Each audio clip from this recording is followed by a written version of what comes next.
안녕하세요. 아나운서 김명지입니다. 양육, 사전적 의미로는 아이를 보살펴서 자라게 함이라는 뜻이죠. 즉, 아이를 키운다는 뜻인데요. 어떠한 태도를 가지고 아이를 키우고 가르치느냐에 따라서 아이들에게 미치는 영향은 매우 클 것입니다. 이번 시간에는 지우와 지우 아버지의 사례를 통해 이야기 나눠보겠습니다. 지우는 초등학교 1학년입니다. 주말을 맞아 작은아빠와 사촌 영훈이가 집에 놀러 오기로 했습니다. 지우는 오랜만에 영훈이를 만나서 놀 생각에 아침부터 신이 났습니다. 드디어 초인종이 울리고 기다리던 작은아빠와 영훈이가 놀러 왔습니다. 영훈이와 지우는 방에 들어가서 놀아라는 지우 아빠의 말에 신이 나서 지우의 방으로 갔습니다. 그리고 지우는 영훈이의 변신 로봇에 대항하기 위해 자신이 아끼는 레인저 장난감을 꺼냈습니다. 영훈이와 지우는 서로의 눈빛을 교환하며 누가 먼저랄 것도 없이 한판 붙어볼까 하며 전투를 준비했습니다. 드디어 영훈이의 변신 로봇과 지우가 아끼는 로봇과의 한판 싸움이 벌어졌습니다.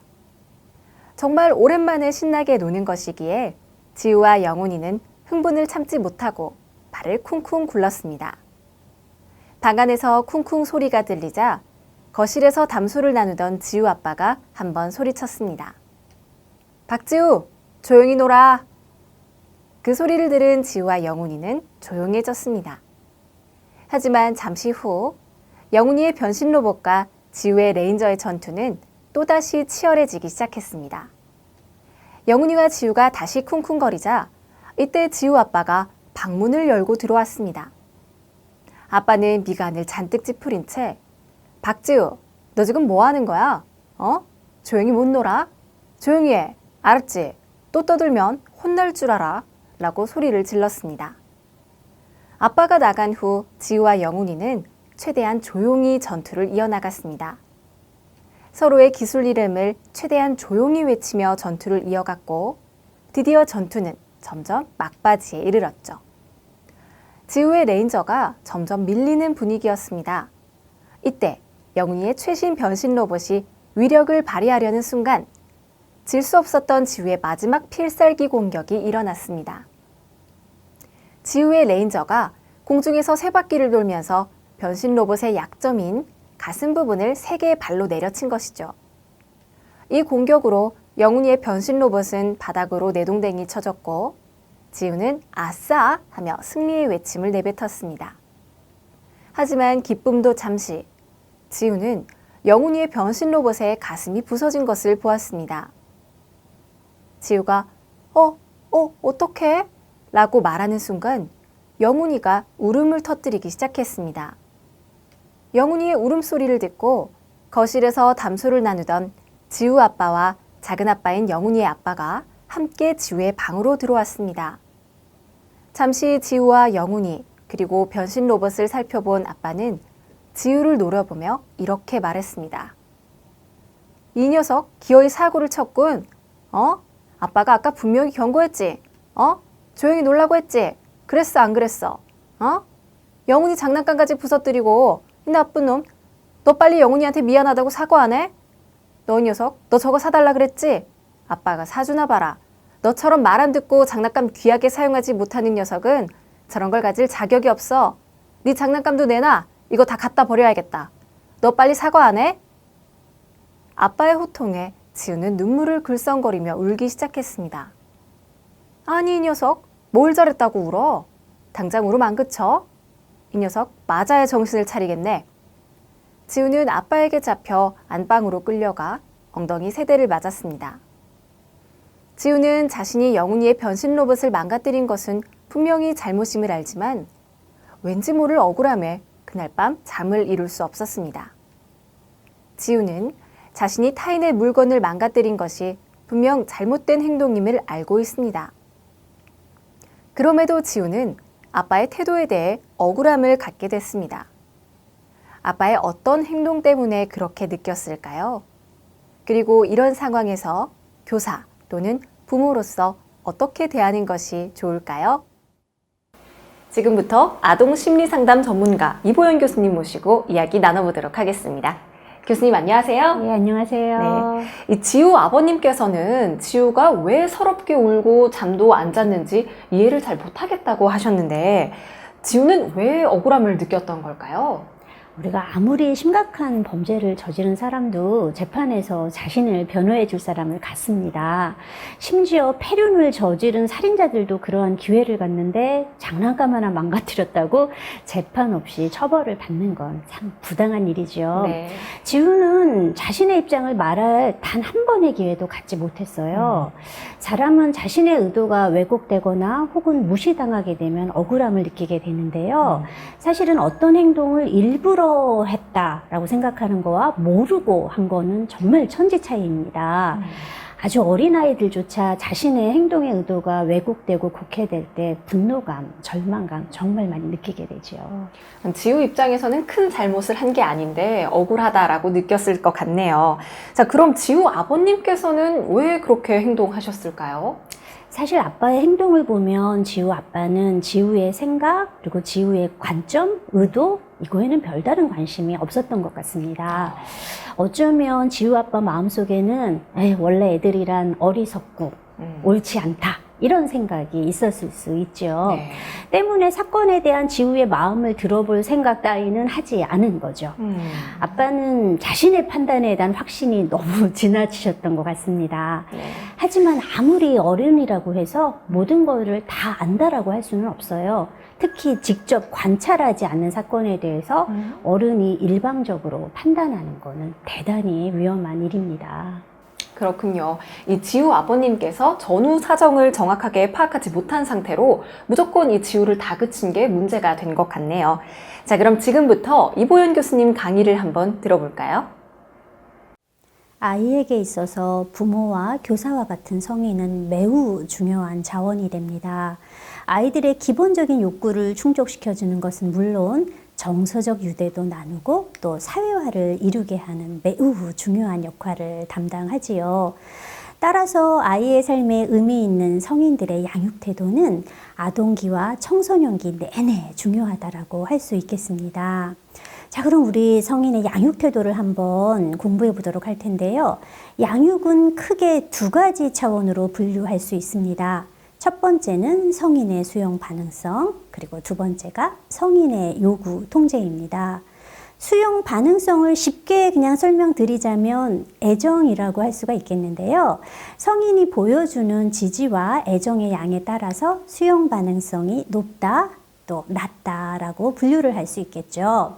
수용적이고 반응적인 성인들, 그러니까 수용 반응성이 높은 성인들은 아이에게 자주 미소도 지어주고 칭찬도 하고 격려도 해줍니다. 아이가 잘못된 행동을 했을 때는 물론 비판적이 되기도 하는데요. 이때도 따뜻함을 많이 표현해 주죠. 반대로 덜 수용적이고 덜 반응적인 성인들은 자주 아이들을 비판하고 하찮게 여기고 처벌하고 무시하는 경향이 있습니다. 또 이들은 아이들이 소중한 존재이고 그리고 사랑받고 있다는 것도 아이들에게는 말하지 않습니다. 요구 통제의 차원을 살펴보면요. 이것도 쉽게 말하면 그냥 제한이라고 생각하시면 될 것 같아요. 요구 통제는 성인이 아이에게 하는 조절과 감독의 정도를 말하고, 그래서 요구 통제가 높은 성인은 어떠한 사람이냐? 아이들에게 잔소리가 많고 요구가 많죠. 또 아이들의 표현의 자유를 별로 좋아하지 않습니다. 요구 통제가 높은 성인은 아이들이 규칙을 따르게 하기 위해서 아이들의 행동을 적극적으로 모니터링하고요. 거기에서 문제가 생기면 지적과 야단을 하게 되는 거죠. 반면 통제와 요구가 상대적으로 낮은 성인들은 어떻게 하냐? 제한이 별로 없습니다. 이런 성인들은 아이에게 뭐 이렇게 해라 저렇게 해라 혹은 이렇게 해야 한다 라는 식의 요구도 별로 하지 않은 편이고요. 아이가 자신들이 원하는 거, 좋아하는 거를 마음껏 추구하고 스스로 자신들의 활동을 결정할 수 있도록 상당한 자유를 허용하는 특징을 갖고 있습니다. 그럼 이러한 독재적인 양육 태도의 특성을 조금 더 꼼꼼히 살펴보도록 할 텐데요. 독재적인 양육 태도를 가진 성인들은 어떠한 행동을 보이냐면 우리가 조금 전에 우리가 살펴본 양육의 두 가지 차원에서 매우 상이한 반응을 보입니다. 우리 앞서 설명한 것처럼 양육의 두 가지 차원은 수용 반응성 그리고 또 다른 게 요구 통제였는데요. 독재적인 양육 태도를 가진 성인은 수용 반응성은 낮으면서 요구 통제는 높게 나타내는 것입니다. 쉽게 말하자면 애정은 별로 없으면서 제한은 많이 한다. 이렇게 보시면 되는 거죠. 독재적인 성인이 자주 하는 말 한번 들어보실래요? 내가 말한 대로 해. 엄마가 이렇게 했으면 그렇게 하는 거지. 뭔 말이 많어? 혹은 어디서 감히 말대꾸야. 이런 말 참 많이 합니다. 그래서 이러한 양육 태도를 가진 성인은 무엇보다 중요시 여기는 게 뭐냐면 무조건적인 복종입니다. 그래서 이러한 독재적인 양육 태도를 지닌 부모와 교사는 모든 에너지를 사회와 가정의 행동 차원, 예를 들면 얘가 지시를 잘 따르나? 숙제는 했나? 밥도 스스로 혼자 먹나? 이런 거에 관심을 쏟고요. 반면 아이와 좋은 관계를 형성하기 위해 시간을 할애하지는 않습니다. 요구 통제가 굉장히 높은 편이기 때문에 이러한 독재적인 양육 태도를 가진 성인은 아이의 행동에 대해서 상당히 높은 기준을 세워놓고 아이가 이를 성취하게 하도록 만들기 위해서 엄격한 규칙을 강요하는 특성이 있습니다. 독재적인 성인은 절대적인 권위자라고 볼 수 있는데요. 이들은 많은 규칙을 세워놓고 아이에게 엄격한 복종을 기대하면서 그러면서도 아이에게 왜 이런 규칙을 따라야 하는지 그 이유에 대해서는 잘 설명해 주지는 않습니다. 그럼 아이가 만일 말을 안 듣거나 규칙을 어기면 독재적인 성인은 어떻게 할까요? 대부분 비웃고 혹은 수치심을 주고 때리거나 벌을 주는 등의 신체적 처벌도 하고요. 너 이렇게 하면은 너 꼴보기 싫어와 같은 애정철회와 같은 처벌적이고 강압적인 전략을 주로 사용하는 경향이 있습니다. 독재적인 성인은 아이가 나와 다른 관점을 가진 거에 민감하지도 않고 인정도 별로 하지 않습니다. 아이의 관점이나 요구에 신경 쓰기보다는 대신 자신의 힘을 휘두르면서 내 말이 곧 법이다 라고 아이한테 얘기하고요. 아이들이 자신들의 권위를 존중해 줄 거를 기대합니다. 애정이 적기 때문에 아이에게 냉정하고 거리를 두는 모습을 보이고 있지요. 따라서 이러한 양육 태도를 접한 아이들은 부모나 교사는 나를 잘 키우고 나를 잘 성장시키기 위해서 제한을 하는구나 라는 생각보다는 저 사람들은 나를 사랑하지도 않고 야단치고 싶은 사람이야. 언제든지 나의 실수를 발견하라고 늘 나를 감독하는 사람이야. 그래서 이들 어른들을 사나운 감독자로 여기게 되는 그런 결과를 초래합니다. 자, 그럼 이러한 독재적인 양육 태도를 경험한 아이들은 아동기 혹은 청소년기, 더 나아가 성인이 돼서 어떠한 결과들을 얻게 될까요? 무엇보다 가장 염려되는 결과는 도덕성 발달이 낮은 수준에 머물게 된다는 것입니다. 나이가 들어도 도덕성 발달 단계는 유아기 수준에 머물게 되는데요. 도덕성 발달의 유아기적 단계는 바로 따르기 단계라고 합니다. 그러니까 즉 자신이 스스로 옳고 그름을 결정해서 도덕적인 행동을 하는 게 아니라 저 사람의 말을 안 들으면 야단 맞으니까 이렇게 그냥 말을 듣는 그런 단계만 머물게 된다는 거죠.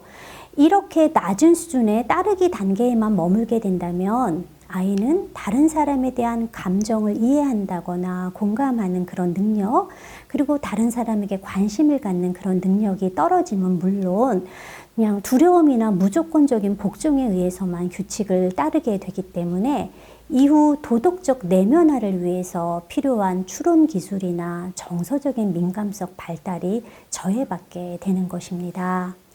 또한 이런 독재적인 양육을 경험한 아이들은 딱 표정만 봐도 별로 침울해 보이고 행복하지 않은 것 같고요. 또 다른 양육 태도를 경험한 아이들에 비해서 쉽게 적대적인 모습을 보이고 불친절하고요. 또 상대적으로 별로 목표가 없고요. 활동하는 것도 대체로 좋아하지 않는다라는 결과를 보고하고 있습니다. 또 자신들이 갖고 있는 능력에 비해서 성취 수준도 낮고요. 또래들과의 관계나 경험을 피하는 모습도 보이고 있고요. 극단적인 행동뿐 아니라 비행이나 공격성과 같은 잘못된 행동을 더 많이 보인다라고 합니다. 네, 교수님 강의 잘 들었습니다. 자, 그럼 이런 상황에서 우리 부모님들 또 아이들을 가르치는 선생님들께서는 어떻게 해야 할까요? 자, 일단 수용 그리고 반응성을 늘려야 됩니다. 이를 위해서는 아이의 행동에 대해서 긍정적으로 이해하려는 노력을 해야만 하지요. 지우가 신나가지고 흥분한 거는 7살짜리 아이 입장에서는 너무나 당연한 반응이거든요. 이에 대해서 아빠는 아이의 신난 감정을 헤아려 준 다음에 좀 지나치게 흥분했다 이렇게 느껴지면은 감정을 가라앉히도록 이끌어 주시면 됩니다. 그리고 왜 그래야 하는지 그 논리적인 이유도 함께 설명해 주시면 정말 좋은데요. 예를 들어서 와, 지우가 오랜만에 영훈이 만나서 정말 신이 났구나. 에이, 그래도 발은 쿵쿵 구르지 마. 아랫집에서 그 소리가 꽤 크게 들려서 좀 시끄럽게 느낄 거야. 이렇게 말해주면 좋죠. 네. 수용, 반응성을 늘려야 한다. 이 아이의 행동을 일단 긍정적으로 이해하려는 노력이 필요하다는 말씀을 하셨는데 또 다른 것은 어떤 것들이 있을까요? 조금 더 기다려주는 게 필요해요. 그러니까 말만 하고 바로 야단치시면 안 되고요. 그렇죠. 기다려주고 또 아이의 말에 나름 이유가 있잖아요. 귀를 기울이는 게 필요해요. 무조건 아이를 야단치기 전에 아이가 자신의 입장을 설명할 수 있는 기회를 주는 게 필요한데요. 근데 어린아이들은 자신의 생각을 정리하는데 좀 시간이 걸려요. 왜냐면 어른처럼 그렇게 빨리 생각하고 그걸 적절한 단어를 선택해서 말하는데 제한점이 있거든요. 그래서 약 10초가량은 생각할 시간을 주도록 하세요. 근데 아이들이 말을 했는데 좀 부모는 동의할 수 없어요. 네. 그래서 아이들의 관점에 동의하지 않더라도 비난하지는 않도록 주의하는 게 필요해요. 아이의 의도가 나쁜 게 아니었다면 그 부분에 대해서는 충분히 인정해 주고요. 잘못된 행동에 대해서만 제한해 주는 거예요. 예를 들어서 일부러 망가뜨리려고 그런 거는 아니었구나. 신나게 싸움놀이를 하다 보니까 이렇게 된 거라서 아이고 지우 너도 몹시 당황했구나. 네. 영훈이한테 미안한 마음도 들고 일부러 그런 건 아니지만 어쨌든 영훈이의 장난감이 망가졌으니 사과는 해야지. 딱 이렇게 말하는 거죠. 네, 아주 좋은 말씀인 것 같아요. 일단은 10초 정도 기다려주고 또 아이의 말에 귀를 기울인다. 아주 중요한 것 같습니다. 우리가 아이들을 대하면서 기다려줘야 한다는 건 다들 알고는 있는데 이게 참 생각처럼 실천이 쉽진 않은 것 같습니다. 그럼 이 영상을 보고 계신 우리 부모님들 또 선생님들께 교수님께서 당부하고 싶은 말씀이 있으시다면요? 의사소통은 늘 중요한 부분이에요. 성인은 아이의 마음을 수용하거나 아이의 행동을 제한할 때 늘 명확하고 그리고 따뜻하게 의사소통하도록 노력하셔야 됩니다. 네, 교수님 말씀 잘 들었습니다. 교수님께서 당부하신 의사소통 꼭 기억하시길 바라면서 오늘은 이만 마치겠습니다. 교수님 감사합니다.